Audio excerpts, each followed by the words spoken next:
घरात चोरी करून पळणाऱ्या चोरांशी एक तरुणी भिडली आहे। पालघरच्या आदर्शनगर परिसरातली ही सगळी घटना आहे। चोरी करून पळून जाणाऱ्या दोन पैकी एका चोरट्याला या तरुणीनं चांगला चिंगा दाखवला।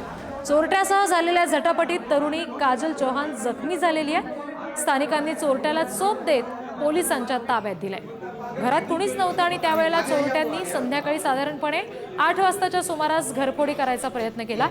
चोरी होत असतानाच घरी परतलेली तरुणी या चोरट्यांशी थेट भिडली।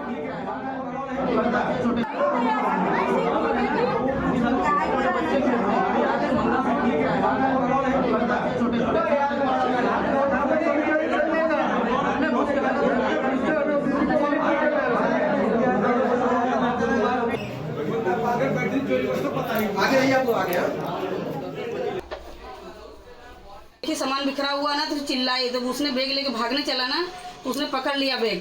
बहू ने पकड़ा उसको, चिल्लाई जोर से मेरे को, जब भागने लगे ना तो बैग पकड़ी उसने, उसको उठा के पटक दिया उसको, बोलते हैं, और हाथ में 12 उसका हाथ एक काम नहीं कर रहा है, हथौड़ी से मारा। हाँ।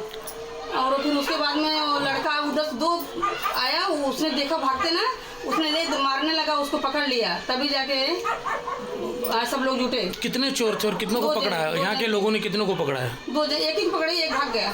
सर बहू 10-12 लाख का हो गया, बहू के शब्द गिना था। आणखी तपशील आपण घेणार आहोत प्रतिनिधी जितेंद्र पाटील यांच्याकडून। जितेंद्र, काय नेमका हा सगळा घटनाक्रम आहे आणि संबंधितावर काय आता कारवाई झालेली आहे आरोपीवर? नक्कीच रिद्धी, पालघरच्या आदर्श नगर परिसरामध्ये घरफोडीच्या प्रयत्नात असलेल्या एका चोरट्याला एका तरुणीने पकडलेलं आहे। वसन विला या इमारतीमध्ये संध्याकाळी 8:30च्या सुमारास 2 चोरट्यांनी घरात घुसून 10 ते 12 लाखांचं सोनं चोरलं। चोरी करत असताना घरात परतलेल्या काजल चव्हाण या तरुणीने चोरट्यांना थांबवण्याचा प्रयत्न केला। या झटापटीत जखमी देखील झालेले आहेत। त्यांनी पकडलेल्या चोराला स्थानिक पोलिसांच्या हवाली करण्यात आलं असून दुसरा चोरटा ऐवज घेऊन पसार झाला आहे। सध्या या घटनेचा तपास जो आहे तो पालघर पोलीस करत आहेत। रिद्धी जी, धन्यवाद जितेंद्र दिलेल्या माहितीसाठी।